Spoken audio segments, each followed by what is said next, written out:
Welcome to lecture of programming fundamentals.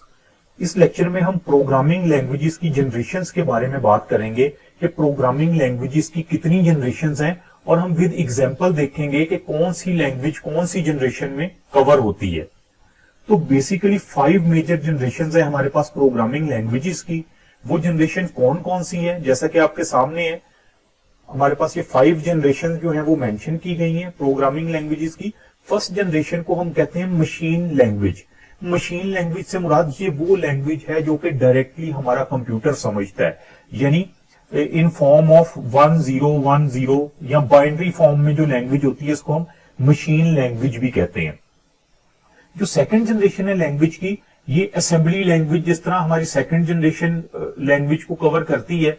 Assembly language ऐसी language है जो कि निमोनिक्स की फॉर्म में है और ये वो लैंग्वेज है जिसको कहा जाता है जो कि मशीन लैंग्वेज के सबसे करीब है। निमोनिक्स की फॉर्म में मुराद के हम इसमें सिंबॉलिक जो है वो यूज करते हैं वर्ड, जैसे फॉर एग्जांपल ऐड के लिए मैं ADD लिख दूंगा। इसी तरह कोई चीज मैंने सब्ट्रैक्ट करवानी है तो SUB। इस तरह के निमोनिक्स इसमें यूज किए जाते हैं हमारी असेंबली लैंग्वेज में। उसके बाद थर्ड लेवल या थर्ड जनरेशन ऑफ लैंग्वेजेस जो है उनको हम हाई लेवल लैंग्वेजेस बोलते हैं। हाई लेवल लैंग्वेजेस से मुराद जैसे कि हमारी आप यहां पे देख सकते हैं C++, जावा, विजुअल बेसिक, जावास्क्रिप्ट एक्सेट्रा। इस तरह की जो भी लैंग्वेजेस हैं इनको हम हाई लेवल लैंग्वेजेस बोलते हैं और ये third level generation of languages कहलाती हैं। फोर्थ जनरेशन जो है इसमें वेरी हाई लैंग्वेजेस जनरेशन इसको कहा जाता है या very high level languages. For example Perl, Python, SQL जो डेटाबेस के लिए यूज होती है, स्ट्रक्चर्ड क्वेरी लैंग्वेज, तो ये सारी हमारी वेरी हाई लेवल लैंग्वेजेस हैं। और जो फिफ्थ जनरेशन है हमारे पास लैंग्वेजेस की, इसको AI लैंग्वेजेस कहा जाता है, यानी आर्टिफिशियल इंटेलिजेंस का जो एरिया है उसके अंदर ये लैंग्वेजेस यूज की जाती हैं ज्यादातर।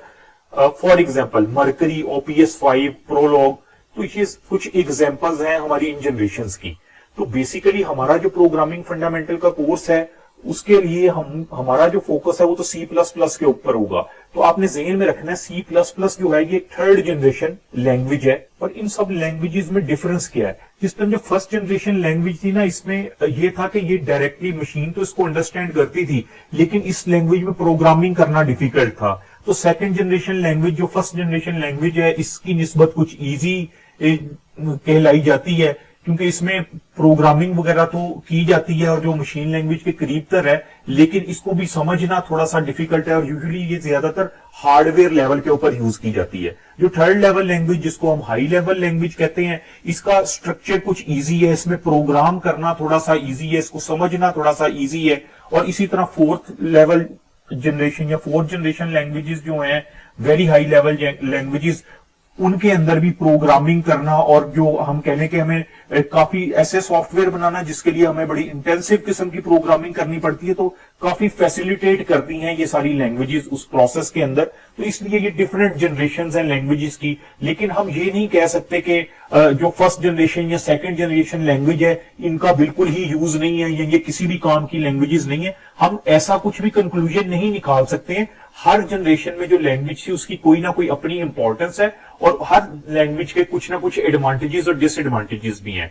तो ये डिपेंड करता है रिक्वायरमेंट के ऊपर कि हम किस तरह की डेवलपमेंट करने जा रहे हैं और फिर वहां पे फिर हम किस तरह की लैंग्वेज की सिलेक्शन करते हैं। तो बेसिकली ये कॉन्सेप्ट था जनरेशन ऑफ लैंग्वेजेस का कि 5 जनरेशंस कौन सी हैं, उनके क्या नाम है, और विद एग्जांपल्स हमने देखा कि किस जनरेशन में कौन सी लैंग्वेज यूज होती है। Thank you.